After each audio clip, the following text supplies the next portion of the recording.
जैसा कि ये मैंने अभी इधर बनाया है, आपने कहना कि ये आपका हार्ट है, दोबारा मैंने बता दिया, ठीक हो गया। और इसके अंदर होता क्या है, इसके अंदर कुछ इस तरह का सीन होता है।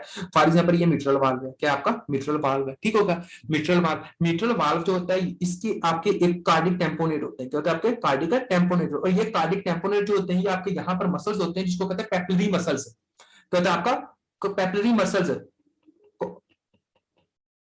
पेपिलरी मसल्स, ठीक हो गया।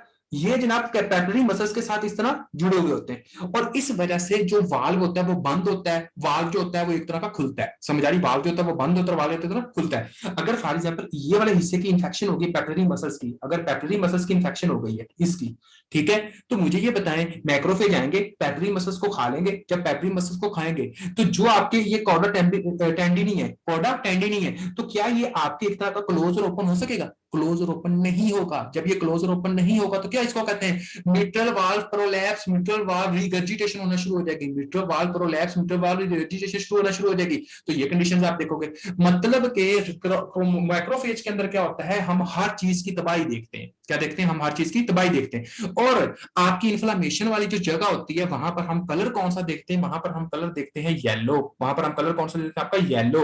और आपका पहले दिन के अंदर हम कलर कौन सा देखते हैं, हम वहां पर कलर देखते हैं डार्क, कौन सा आपका डार्क होता है। तो ये बात आपको पता होनी चाहिए, पहला आपका डार्क होता है, ठीक है। तो यहां तक किसी बच्चे का कोई क्वेश्चन है, यानी कि आपका कौन कौन सी फाइंडिंग्स होती है, क्या क्या चीजें होती है, वो पूछ सकता, वरना एक बार मैं इसको थोड़ा सा रिपीट करता हूं और उसके बाद फिर हम आगे जाते हैं। और ये इसमें से क्वेश्चन लाजमी आते हैं, 100% इसमें से क्वेश्चन आता है, क्योंकि बच्चे इसको याद नहीं रखते, इसको भूल जाते हैं, तो इस वजह से इस जो एग्जामिनर है वो इसमें से क्वेश्चन लेता है। अब हम दोबारा इसकी तरफ आते हैं, ठीक है।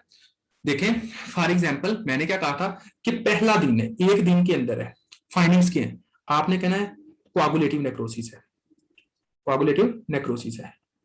उसके बाद आपने कहना है डार्क कलर मिलता है, ठीक हो गया। इसके अंदर जो मोस्ट कॉमन कॉम्प्लिकेशन हो सकती है वो वेंटिकुलर अरिथमिया हो सकता है, वेंटिकुलर अरिथमिया हो सकता है। ये क्वेश्चन आता होता है जी, क्वेश्चन पता कैसे आता है कि एमआई के बाद जो most common cause of death होती है वो क्या होती है, आपने कहना वेंटिकुलर अरिथमिया, वेंटिकुलर अरिथमिया के साथ बंदे की जो डेथ होती है वो इसके साथ होती है, वेंटिकुलर अरिथमिया के साथ, नंबर 1 डे। उसके बाद हम आते हैं आपके फर्स्ट वीक के अंदर, फर्स्ट वीक के अंदर आपको पता है भाई इन्फ्लामेशन, अक्यूट इन्फ्लामेशन की बात है तो न्यूट्रोफिल्स आएंगे, न्यूट्रोफिल्स साहब आए, जैसे न्यूट्रोफिल्स आए, न्यूट्रोफिल्स जो होते हैं उसने क्या काज करवा दिया, पेरिकार्डाइटिस काज करवा दिया। कैसे, वो मैं बता चुका हूं आप लोगों को। मैक्रोफेज का जो काम था वो क्या था, इनगल्फ करने का, ठीक होगा। तो ये हर चीज को एक तरह का खा जाते हैं।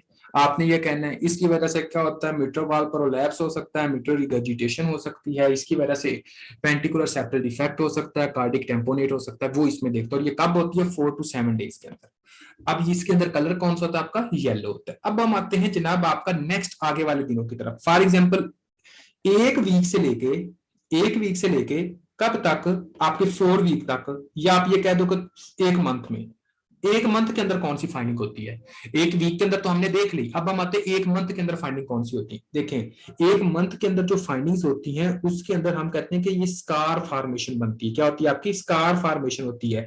अब देखो मैं आप लोगों से एक बात पूछता हूँ, जो आपकी स्कार फॉर्मेशन होती है, ठीक हो गया, जो आपकी स्कार फॉर्मेशन होती है वो कौन बनाते हैं, वो आपके फिब्रोब्लास्ट बनाते हैं, वो जनाब आपके कोलाजन फाइबर्स होते हैं, वो ब्लड वेसल्स होती हैं, ग्रेन्युलस टिश्यूज होते हैं, ये सारे मिलकर आपके बना रहे होते हैं। तो ये बात आप लोगों को हीलिंग वाला चैप्टर जो था, चैप्टर नंबर 2 जो था जनरल पैथोलॉजी के अंदर, उसके अंदर हमने ये डिस्कस किया था, शायद आप लोगों को याद हो कि फॉर एग्जांपल जब हीलिंग हो रही होती है तब क्या होता है, स्कार बन जाता है। और स्कार कौन बनाता होता है, आपके फिब्रोब्लास्ट बनाते होते हैं, आपके मायोफिब्रोब्लास्ट बनाते होते हैं, आपके एक तरह के क्या होते हैं जनाब, आपकी ब्लड वेसल्स आ रही होती हैं, आपके ग्रेन्युलेशन टिश्यूज होते हैं। तो एक महीने के अंदर आपके ये स्कार बनते हैं, क्या बनते हैं आपके स्कार। और इसकी वजह से जो कलर होता है वो कौन सा होता है आपका, रेड होता है, तो आपका रेड होता है। यानी कि आपने ये कहना है ग्रेन्युलेशन हो जाती है, ग्रेन्युलेशन हो जाती है, ग्रेन्युलेशन, ग्रेन्युलेशन हो जाती है, आपने ये कहना, ठीक है। तो इसके अंदर क्या होता है, फिब्रोब्लास्ट आते हैं, फिब्रोब्लास्ट आते हैं। इसके अंदर क्या होता है आपके एक तरह के, मतलब के आपने कहना ब्लड वेसल्स रोल अदा कर रही होती हैं, आपके ग्रेन्युलेशन टिश्यूज रोल अदा कर रहे होते हैं। उसके बाद आता है फाइब्रोसिस, जब आपका मंथ से आगे बात जाती है, मंथ से आगे बात जाती है, मंथ से आगे, तो आपने कहना है फाइब्रोसिस हो जाती है। और फाइब्रोसिस का सीन क्या होता है? फाइब्रोसिस का सीन ये होता है कि एक तरह का सख्त हो जाना, इसके अंदर व्हाइट स्कार बनते हैं। कौन से आपके बनते हैं? व्हाइट स्कार बनते हैं। और फाइब्रोसिस के अंदर क्या होता है? फाइब्रोसिस के अंदर आपका एक तरह का ड्रेसलर सिंड्रोम हमें मिलता है। ये बहुत ज्यादा मेन इंपॉर्टेंट पॉइंट है कि आपको कब ड्रेसलर सिंड्रोम मिलता है। ड्रेसलर सिंड्रोम आपको तब मिलता होता है जब आपकी एक तरह का मंथ वाला हिसाब हो जाता है। ठीक हो गया? आपने कहना इसके अंदर हमें मिलता है ड्रेसलर सिंड्रोम। ड्रेसलर सिंड्रोम को इंशाल्लाह हम डिटेल के अंदर बाद में डिस्कस करेंगे, अभी बस आपको पता होना चाहिए कि इसके अंदर हमें ड्रेसलर सिंड्रोम मिलता है। अब मैं आप लोगों से ये सारे का सारा ये सारा सीन था, ठीक हो गया? मुझे ये बताएं कि ग्रेन्युलेशन आपकी एक तरह की वेंट्रिकुलर सेप्टल डिफेक्ट, आपका कार्डिक टेम्पोनेट हम किस में देखते हैं? कितने दिनों में हम देखते हैं? शाबाश।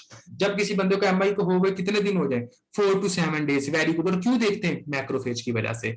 हम आपके फर्स्ट वीक के अंदर क्या देखते हैं? फर्स्ट वीक के अंदर हम क्या देखते होते हैं? बताइए जी, फर्स्ट वीक के अंदर हम क्या देखते होते हैं? न्यूट्रोफिल्स। फर्स्ट वीक के अंदर ग्रेन्युलेशन देखते हैं। वाह जी वाह, सही बात होगा। फर्स्ट वीक के अंदर हम ग्रेन्युलेशन देखते हैं, ठीक है जी।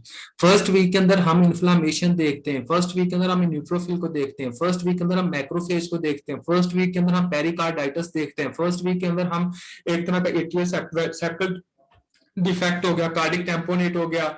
उसके बाद आ जाता है मिट्रल वाल्व प्रोलैप्स और मिट्रल वाल्व रिगर्जिटेशन। ये सारी चीजें देखते होते हैं, ठीक है। फर्स्ट दिन के अंदर हम क्या देखते हैं? फर्स्ट दिन के अंदर हम क्या देखते हैं? शाबाश, बताइएगा जी।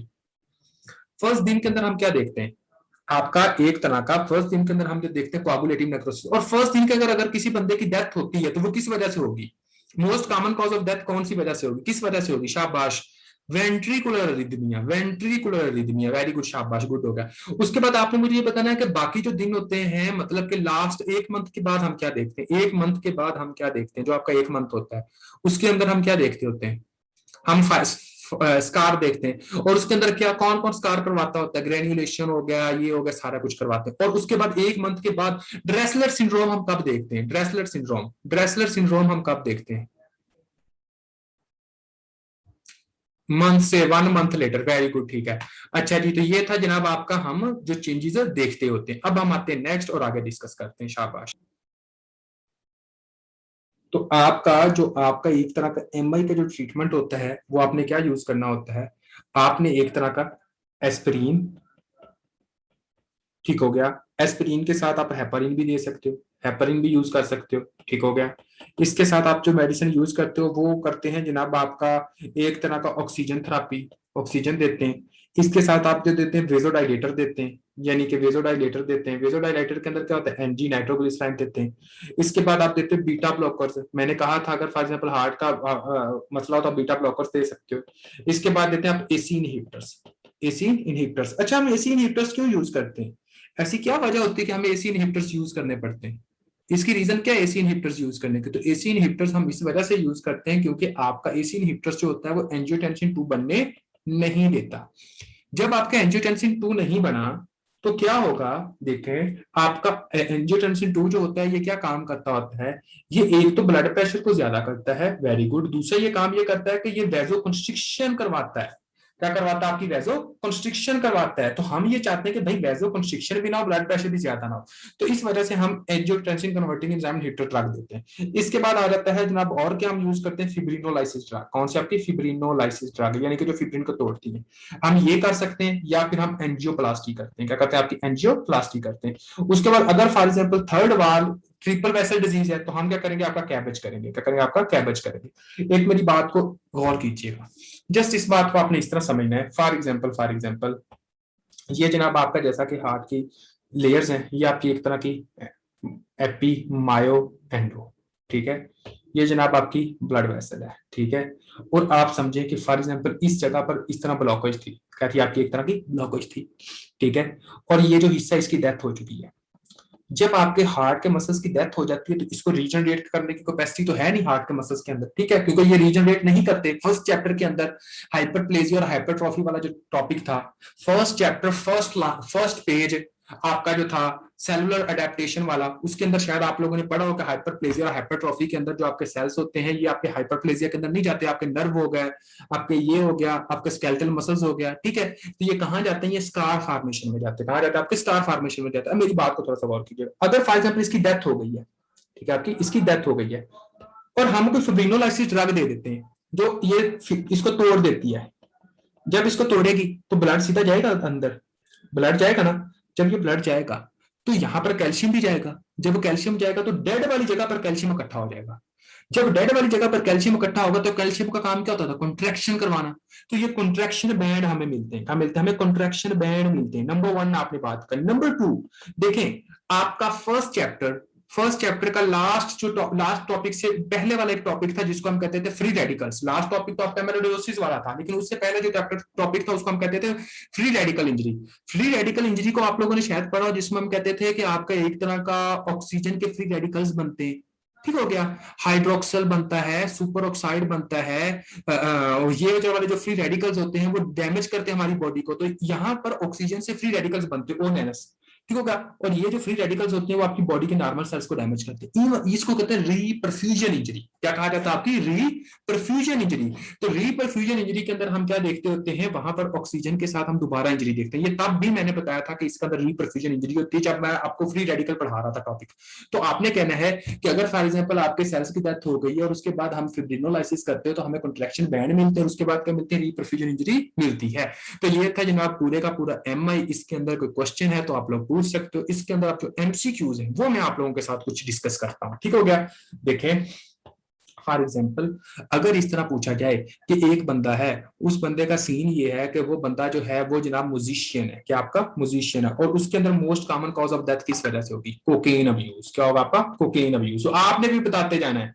उसके बाद एक स्टूडेंट है, स्टूडेंट के अंदर most common cause of death किस वजह से हो सकती है, आपने कहना है एम्फीटामिन। क्या होता है आपका, एम्फीटामिन लेने की वजह से हो सकता है। उसके बाद आपसे पूछा जाए कि हाँ जी जनाब एक बंदा है, उसके बाद जनाब आपके जो सिम्टम्स होते हैं वो कौन कौन से होते हैं, आपने कहना है कि हाँ जी जनाब इसमें जो सिम्टम्स होते हैं वो आपके चेस्ट पेन हो गई, चेस्ट पेन के साथ साथ आपके डायाफ्रेसिस हो गई, डिस्निया हो गया, ये सारे सिम्टम्स आपने बताने। उसके बाद आप ईसीजी के अंदर क्या चेंजेस देखते हैं, ईसीजी के अंदर आपकी एसटी एलिवेशन होती है। क्या होती है आपकी एसटी एलिवेशन होती है। ठीक हो गया।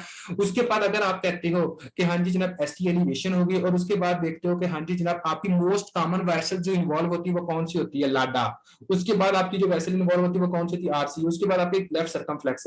लाडा जो होती है किसको सप्लाई करती है, आपके left interior wall, interior septa, posterior wall, posterior septa, lateral wall. ठीक होगा इस तरह। उसके बाद हम आते हैं जनाब आपका कहां पर, हम आते हैं जनाब आपका एक जगह पर जिसको हम कहते होते हैं कि एक तरह पर आपका मतलब कि बेस्ट टेस्ट कौन सा होता है, आपने कहना है एंटीरी ईसीजी। उसके बाद आपने कहना कार्डियक एंजाइम टेस्ट कौन सा होता है, आपने कहना है ट्रोपानिन आई। आपने कहना है कि उसके बाद रीपरफ्यूजन इंजरी में कौन सा होता है, सीकेएमबी। ये सारे टेस्ट आपने करना है। एलडीएच भी करवाते हैं वैसे। उसके बाद जनाब आपका क्रिएटिनिन काइनेज का टेस्ट भी करवाते होते हैं, लेकिन वो आपके एक तरह के नॉन स्पेसिफिक होते हैं। ठीक हो गया। इसके बाद हम आगे आते हैं, आगे क्या सीन होता है और आगे के टेस्ट देख लेते हैं कि क्या क्या चीजें हम देखते हैं। इसके बाद आपने कहना है कि हाँ जी जनाब जो आपका सबसे पहले जो फाइंडिंग्स होती है वो कौन सी होती है, आपने कहना सबसे पहले जो फाइंडिंग्स होती है डे 1 कोआगुलेटिव नेक्रोसिस, और कलर कौन सा, डार्क। उसके बाद फर्स्ट न्यूट्रोफिल्स आते हैं, फिब्रिनोजेनिक नेक्रोसिस इसमें होती है। उसके बाद आपने कहना है कि हाँ जी जनाब आपका फिब्रिनोजेनिक नेक्रोसिस हो गया। उसके बाद कहता है एक तरह का सेप्टल डिफेक्ट, ये वो 3 to 7 डेज। और उसके बाद आपने कहना है कि हाँ जी जनाब इसके अंदर मैक्रोफेज आते हैं। उसके बाद आपने कहना है कि हाँ जी जनाब ग्रेन्युलेशन होती है, ग्रेन्युलेशन के अंदर क्या होता है आपका रेड। उसके बाद आपके व्हाइट स्कार आपके 1 मंथ के बाद, जिसको हम कहते हैं फाइब्रोसिस हो जाती है। ठीक है। तो ये था जनाब आपका मेन टॉपिक जो आप लोगों को पता होना चाहिए। इसी के अंदर कुछ चीजें मिलती होती हैं वो भी आपको पता हो। ठीक है। तो यहां तक किसी भी बच्चे का कोई भी क्वेश्चन है तो आप लोग पूछ सकते हो। यहां तक किसी भी बच्चे का कोई भी क्वेश्चन है तो आप लोग पूछ सकते हो।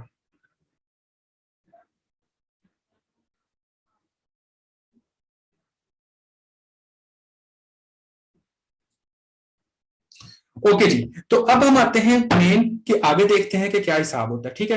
बाकी आप लोगों को पता है कि हम ईसीजी के अंदर क्या क्या क्या देखते हैं। अगर फॉर एग्जांपल आपको इंटीरियर वाल का एमआई है, इंटीरियर वाल का एमआई है, इंफीरियर वाल का एमआई है, तो आप चेंजेस कहां पर देखोगे, कौन सी जगह पर देखोगे, कौन सी जगह पर होते हैं आपका। अगर इंफीरियर वाल का एमआई है तो आप कहां पर देखोगे, इंफीरियर वाल का एमआई है तो आपने कहा था 2 3 एवीएफ जो लीड होती है उसमें देखते हैं। समझ आ रही है। उसके अंदर एसटी एलिवेशन देखते हैं। क्या देखते हैं आपके, एसटी एलिवेशन देखते हैं। अगर फॉर एग्जांपल लेटरल वाल का एमआई है, लेटरल वाल का एमआई है तो हम 1 एवीएल में देखते हैं, 1 एवीएल में देखते हैं। अगर एंट्रोलेटरल का एमआई है, अगर एंट्रोलेटरल का एमआई है, एंटीरियर और लेटरल वाल का, एंट्रोलेटरल का, तो फिर हम देखते हैं 5 6 एवीएल, 5-6 है एवियल, अगर एंट्रोलेटरल का है 5-6 एवियल, ठीक हो गया।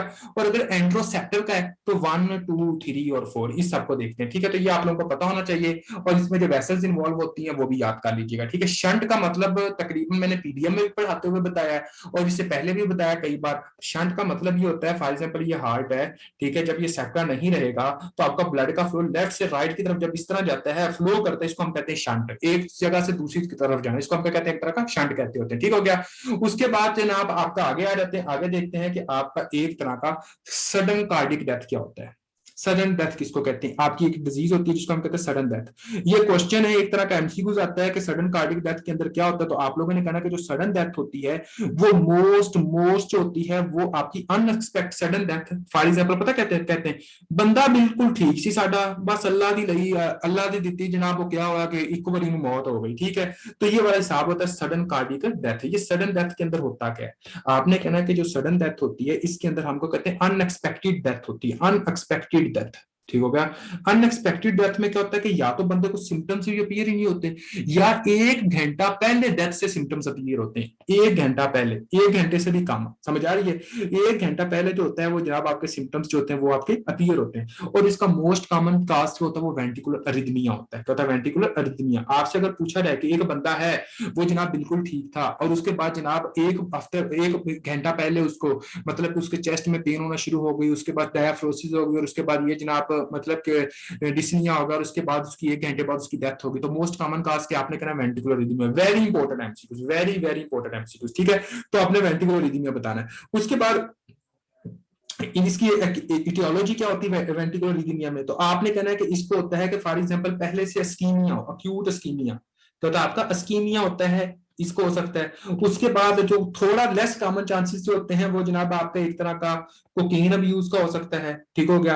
मिट्रल वाल्व प्रोलैप्स का हो सकता है, कार्डियोमायोपैथी का हो सकता है, यानी कि अगर किसी बंदे का कार्डिक मसल्स काम नहीं कर ले। लेकिन मेन जो काज होता है वो कहता है आपका ventricular arrhythmia, not fibrillation. Fibrillation और अरिथमिया में बहुत ज्यादा फर्क है। आपने कहना वेंटिकुलर अरिथमिया, ठीक है। तो ये आपका एग्जैक्ट आंसर होना चाहिए, वेंट्रिकुलर अरिथमिया। यहां तक किसी बच्चे का कोई भी क्वेश्चन है तो बंदा पूछ सकता है। आज के जो हमारे टॉपिक थे उसमें हमने एंजाइना डिस्कवर किया, उसके अंदर हमने एमआई कवर किया, उसमें सडन कार्डिक डेथ हमने कवर की, कंजस्टिव हार्ट फेलियर मेरा दिल था कि कवर करवाता आज आप लोगों को, लेकिन टाइम कम है अभी, ठीक है, और आप लोगों से बात भी करनी है, तो अभी हम जनाब इधर डिस्कशन करते हैं, ठीक है।